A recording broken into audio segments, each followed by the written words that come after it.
안녕하세요. 좋은 아침입니다. 평안한 잠자리 되셨는지 모르겠습니다.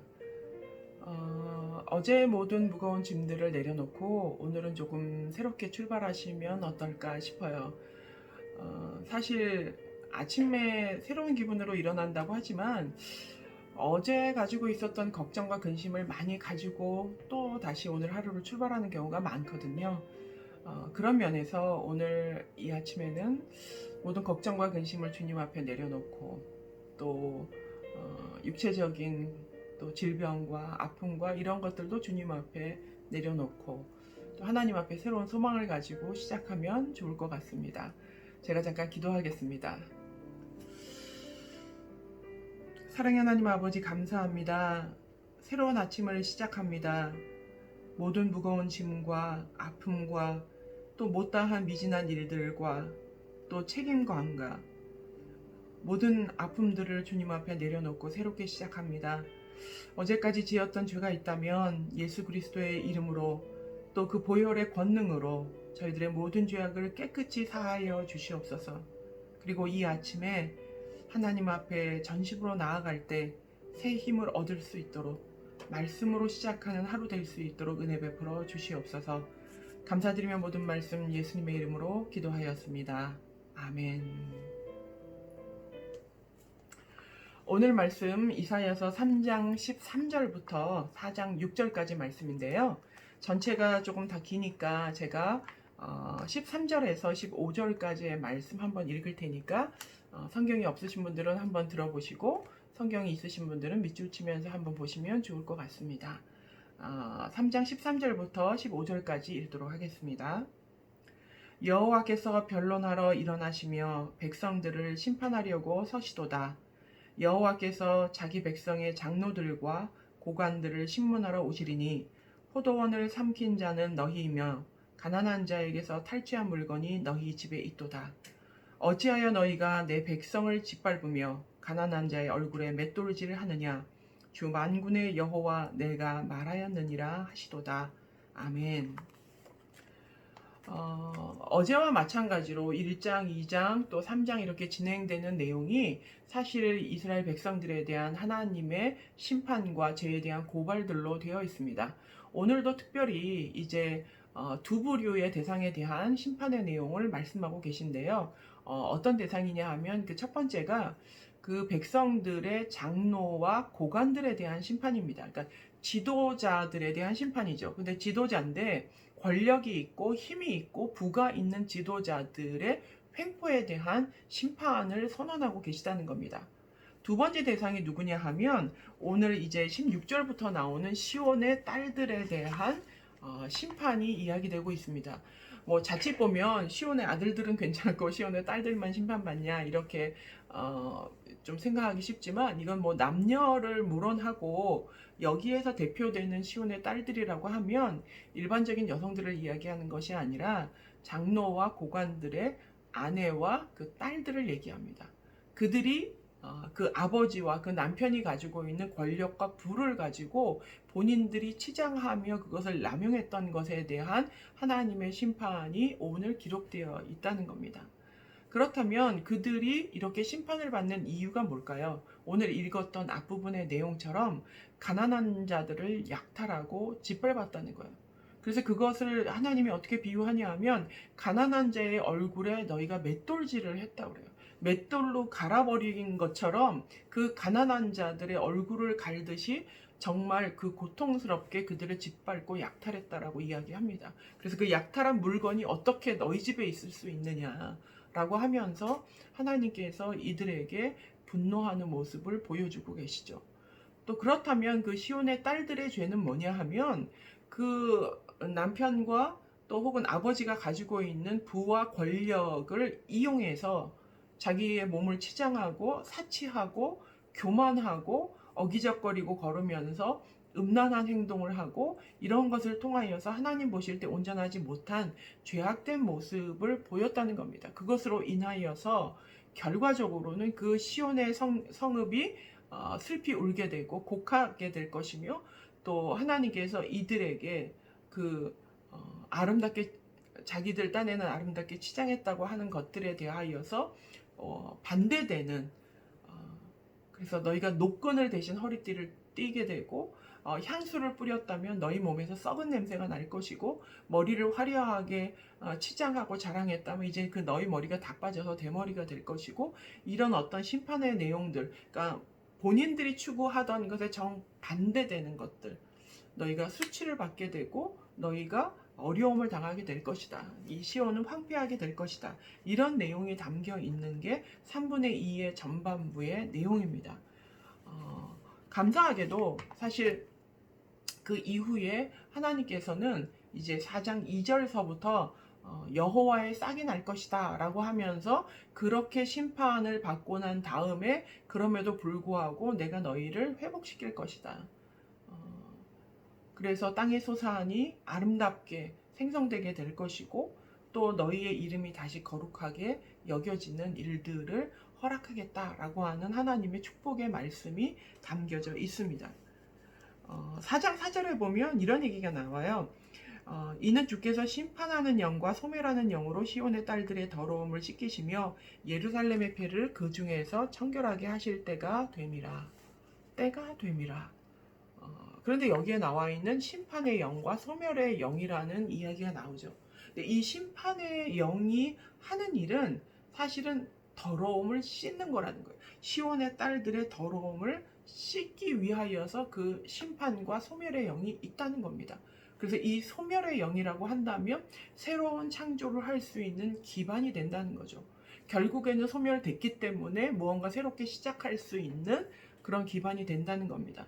저희가 늘상 일을 할 때도 또 뭐 어떤 도시를 건설할 때도 우리가 뭐 자주 이야기하고 아는 바이지만 무에서 새로 시작하는 것이 고쳐서 하는 것보다 훨씬 더 빠르고 쉽다라는 얘기를 하잖아요. 어찌 보면 완전히 소멸해버린 상태에서 하나님의 방식으로 하나님의 은혜로 새롭게 창조적인 역사를 이루어 나가는 것이 오히려 더 수월할 수 있는, 그래서 어찌 보면 당하는 자들에게는 고통이고 아픔이지만 그 안에는 좋은 순기능도 있다는 것을 우리가 기억할 필요가 있습니다. 그렇다면 오늘 이 말씀을 통하여서 저희가 깨달아야 할 바가 무엇인지를 좀 살펴보기 원하는데요. 사실 뭐 성경을 볼 때마다 우리가 꼭 기억해야 되는 것은 나는 장로가 아니야, 나는 고관대작이 아니야, 혹은 나는 부자가 아니야, 나는 그렇게 살지만 돈이 있으면 좋겠어, 이런 마음을 가지면 사실 우리가 우리의 삶에 적용할 수 있는 건 아무것도 없습니다. 그러나 사실 여기에서 이야기하는 것이 그 당시에 있었던 장로와 고관대작에 대한 이야기만이 아니라 어찌 보면 그들로 대표되는 권력이 가지고 있는 죄악된 부분들, 죄성에 대한 부분들의 지적이라면 분명히 저도 여러분도 또 하나님 앞에서 되돌아보고 말씀에 비춰서 오늘을 고쳐나갈 부분이 분명히 있다고 생각합니다.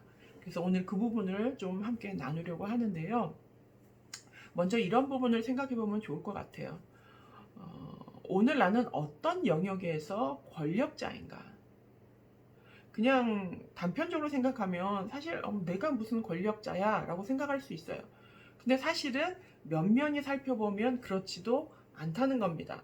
오늘 이 말씀에서 저희가 또 주의를 기울여야 될 부분이 뭐가 있냐면 15절에 하나님께서 이런 말씀을 하세요. 어찌하여 너희가 내 백성을 짓밟으며 라고 얘기하시거든요. 물론 장로도 하나님의 백성이고 고관들도 하나님의 백성이죠. 그런데 어찌하여 너희가 내 백성을 짓밟느냐라고 하실 때에는 하나님이 누구의 편이다? 약자의 편이고 피해자의 편이라는 거예요. 그 피해받은 자들이 바로 하나님이 내 백성이다 라고 감싸 안으시는 모습을 가졌다면 어찌 보면 사실 내가 혹시 그 안에 들어가지 않는 가해자의 입장에 서 있는 부분은 없는지를 돌아볼 필요가 있다는 거죠.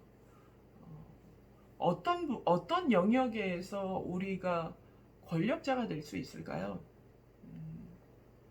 힘을 가진 자, 누군가를 누를 수 있는 자, 누군가에게 큰 소리 칠 수 있는 자, 누군가를 조금 무시할 수 있는 자, 누군가를 밟을 수 있는 자의 위치에 우리는 가 있지 않다고 생각하지만 사실은 많이 가 있습니다.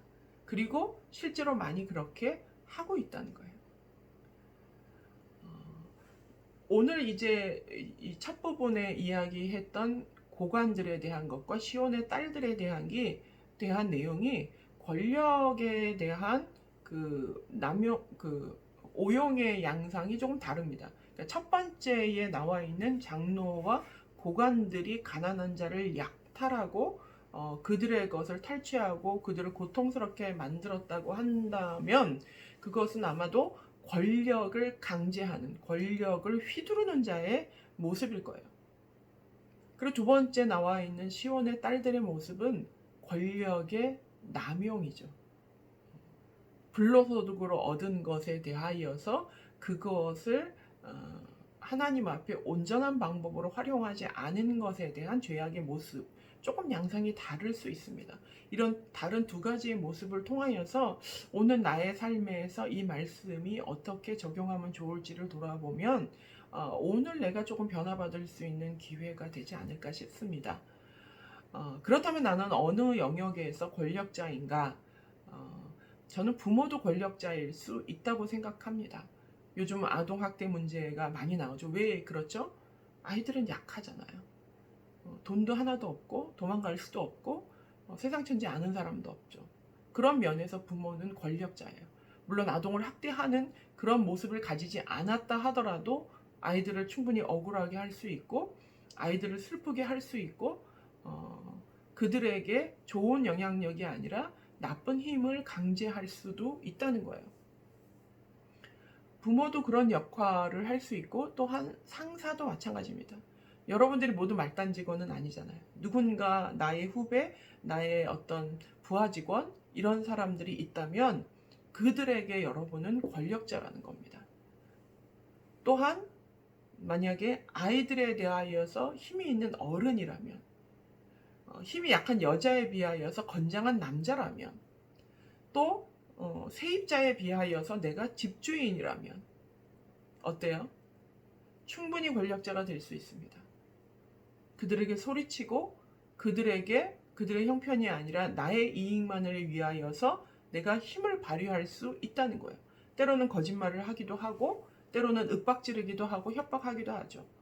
지금 사회에서 일어나는 경비 보시는 분들의 피해라든지 주차장 관리하시는 분이라든지 또 청소하시는 분들, 사회적 약자들이 당하는 모든 일들은 뭐죠? 대단히 위대한 사람들에 의해서 그들이 고통받는 게 아니에요. 그냥 평범한 어찌 보면 손님도 그렇죠. 식당에 내가 손님으로 들어갔어요. 내가 어느 백화점에 고객으로 들어갔어요. 내가 어떤 호텔에 숙박하기 위해서 들어갔어요. 그러니까 어떤 내가 고객이 되고 손님이 되는 순간 가불관계가 분명해지면서 때로 우리는 부리지 않아도 되는 고집을 부리거나 요구하지 않아도 되는 것을 요구하는 경우가 과연 없을까요?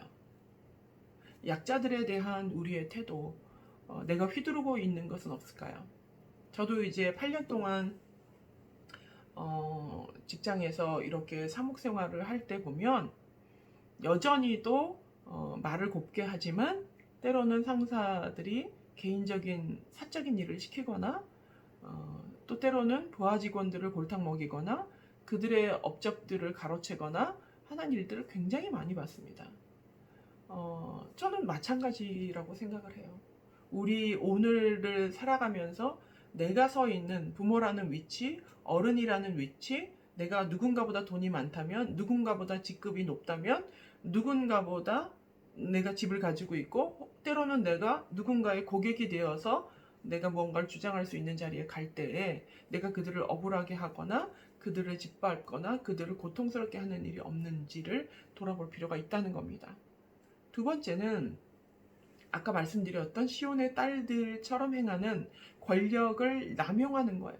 이건 남녀를 불문하고 자기가 가지고 있는 권력이 아님에도 불구하고 자기 가족이 가지고 있는 돈과 권력을 통하여서 그것으로 사치하고 교만하고 지금 시대로 치면 금수저, 다이아몬드 수저와 같은 경우를 이야기할 수 있겠죠. 그것을 통하여서 죄의 길로 달려가는 모습입니다.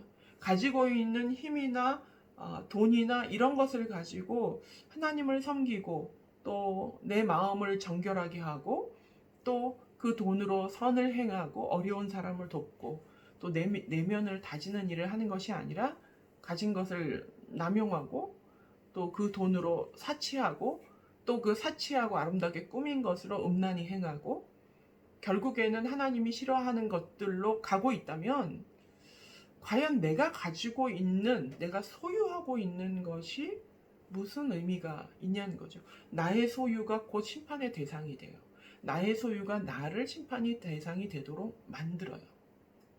내가 가지고 있는 좋은 차가, 내가 가지고 있는 통장에 많은 돈이, 내가 가지고 있는 외모가, 또 내가 사는 모든 방식이 심판의 대상인지 아닌지를 돌아볼 필요가 있다는 겁니다. 나는 돈을 어디에 쓰고 있나요? 외형을 치장하는 데 쓰고 있나요? 아니면 하나님이 기뻐하시는 방식으로 사용하고 있나요? 물론 외형을 치장하는 게 모두 나쁘다는 것은 아닙니다. 하지만 그것만 하고 있다는 거죠. 그리고 그걸 통하여서 죄를 더 불러들이는 탐욕을 향하여 달려가는 모습을 가지고 있는 게 문제라는 거죠. 과연 이 시온의 딸들처럼 그렇게까지 심하게 내가 하고 있지는 않지만 나의 겉면과 나의 내면의 비율이, 오늘 내가 치중하는 삶의 비율이, 꾸미는 그 내용의 비율이 어떤지 돌아보는 것도 의미가 있다고 생각을 합니다. 뭐 건강이 중요해서 정말 뭐 일평생 다이어트 하는 마음으로 살지만 그렇게 나의 건강에 대하여서 예민하고 또 챙기고 하는 거에 비해서 과연 나의 영적인 건강, 하나님과의 관계, 하나님이 원하시는 방식으로의 삶에도 그렇게 하고 있는지 좀 돌아보면 좋을 것 같습니다. 또 이런 삶을 혹은 더 빨리 회개했어야 하는데 오늘 이스라엘 백성처럼 빨리 돌이켰어야 됐는데 깨닫지 못하고 조금 선을 넘어서 혹여 하나님의 어떤 질책의 대상이 됐다 하더라도 어찌 보면 또 낭망하지 않을 것은 하나님은 우리를 구원하신다는 사실입니다. 우리를 회복하시고 또다시 우리의 이름을 거룩하게 만들기 위하여서 우리를 정화시키고 새로운 출발을 위해서 준비하는 시간이 된다는 그런 마음을 가지고 마음에 내가 좀 그렇게 살지 못한 것 같아 이런 마음이 드시는 분들이라 하더라도 좀 다시 힘을 내시는 시간이 되면 좋겠습니다. 제가 종종 설교를 할 때마다 드는 예인데요. 어떤 농부가 있어요. 근데 그 농부가 밭을 갈죠. 그래서 딱딱해진 그 땅을 뒤집어 엎고 또 돌을 골라내고 아주 큰 쟁기로 그것을 밀어버리고 완전히 그 묵은 땅을 갈아 엎잖아요. 그게 만약에 이제 그 땅이 우리라고 친다면 사실 되게 고통스러운 일이죠. 힘든 일이에요. 내 등이 갈리는 것 같은.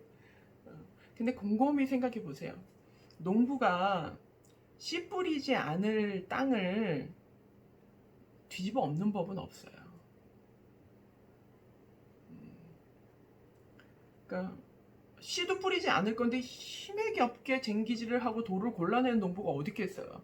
딱 경계를 정해놓고 여기는 내가 잘 가꿔서 씨를 뿌려서 좋은 열매를 거둘 거야 라고 작정한 데만 호미질을 하고 쟁기질을 하고 묵은 땅을 뒤엎고 돌을 빼내고 그렇게 하죠. 우리 성도들의 삶이 때로는 하나님이 막 갈아엎는 것 같고 막 호미질을 하는 내 등에다가 막 호미질을 하고 쟁기질을 하고 막 갈아엎는 것 같을 때 사실 참 고통스러워요. 그런데 그때 우리가 기억해야 되는 것은 난 선택받았구나. 나에게 씨를 뿌리려고 그러시는구나. 그 소멸의 영으로 나에게 창조적인 역사, 여호와의 싹이 나서 그것이 아름다운 열매를 거두고 내가 너의 이름을 다시 거룩하게 만들 거야 라고 작정한 그 땅만 하나님이 호미질을 하고 쟁기질한다는 걸 꼭 기억하시기 바래요. 그래서 조금 어려운 가운데 있을 때 하나님 나를 왜 이렇게 연단하세요, 훈련하세요 이런 마음이 드시는 분이 있다면 꼭 기억하시기 바랍니다. 난 선택받았구나. 버려진 땅이 아니구나. 다시 나에게 씨를 뿌리실 작정이구나. 그 소망의 어떤 사인이라고 하는 것 때문에 우리가 오늘도 힘을 내고 걸어갔으면 좋겠습니다. 잠깐 이 시간 동안에 좀 묵상하시고 말씀도 보시고 또 기도하면서 나는 어떤 권력자의 자리에 있는지, 또 내가 어떤 갑질을 했었는지, 또 어떤 남용을 하고 나에게 있는 돈은 선한 것이 되었는지 악한 것이 되었는지, 내가 가진 소유가 나를 심판의 대상으로 만들고 있지 않은지 돌아보면서 기도하시고 묵상하시는 시간 가지면 좋겠습니다.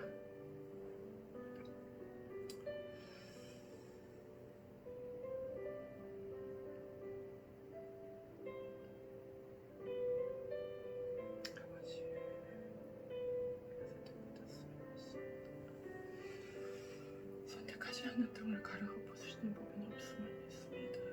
씨를 뿌리려고 하는 농부가 그 땅을 제대로 만들기 위하여서 호미질을 하고 쟁기질을 하는 것처럼 나를 선택하여 나에게 씨 뿌리시려고, 나에게 열매를 보시려고 나를 새롭게 하신 줄로 믿습니다. 그 일을 이루어 주시옵소서.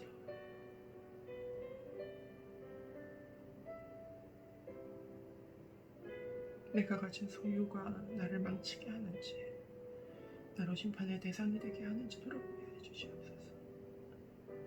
아버지, 내가 가진 것으로 여호와 하나님을 올바로 섬기며 선을 행하며 약한 자와 가난한 자를 도우며 그들과 더불어 살기 위하여서 나의 것을 나눈 자 될 수 있도록 아버지 은혜 베풀어 주시옵소서. 부모로서 나는 납치하는 자가 아니었습니까? 목사로서 나는 사람들을 무시하는 자가 되진 않았습니까? 상사로서 아버지, 나는 아버지 약한 자를 잘 다스렸습니까? 어려운 사람을 돕는 자의 위치에 섰었습니까? 손님으로서의 나는 어떠했습니까? 나보다 약점을 가지고 있는 자를 대하는 나의 태도는 어떠했는지요? 아버지, 나의 배역함을 용서하시고 나의 악함을 용서하여 주시옵소서.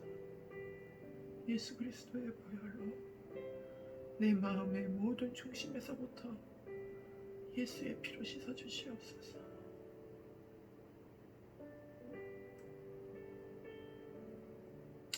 오늘 나에게서 나올 수 있는 선함이 없음을 주님 앞에 고백하오니 아버지의 마음으로, 아버지의 방식으로 내가 하나님의 백성이 되어 아버지의 품에 안기는 자, 아버지 절대로 권력자가 가해자가 되지 않고 아버지의 뜻대로 차라리 당하는 자가 되어 아버지 그 품에 안긴 자가 되도록 주님 은혜를 베풀어 주시옵소서.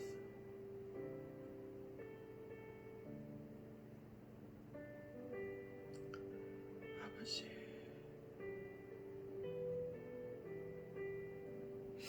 오늘 내가 가진 것을 소비할 때 아버지 경성하게 하여 주시옵소서. 죄로 달려가기 위하여서 내가 가진 물질을 사용하지 말게 하시옵소서. 아버지, 권력에도 절제하게 하시고 돈에도 절제하게 하시고 나의 태도에도 절제하게 하셔서 하나님께서 허락하신 분량대로 그 분깃대로 아버지 그것을 선하게 활용하는 자 될 수 있도록 주님 은혜를 베풀어 주시옵소서. 아버지,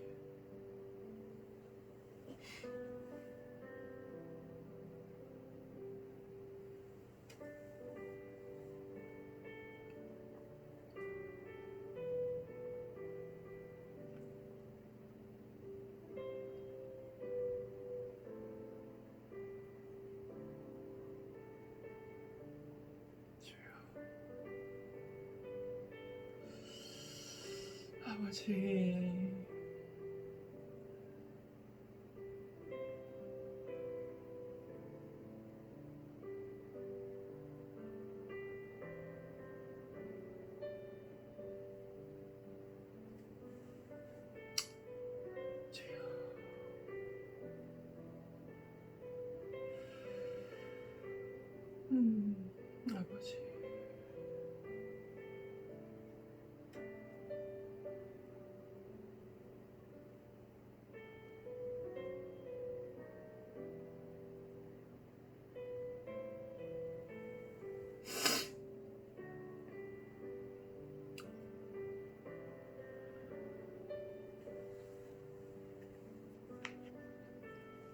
요즘 주일날 절제에 대한 말씀을 저희가 듣고 있죠.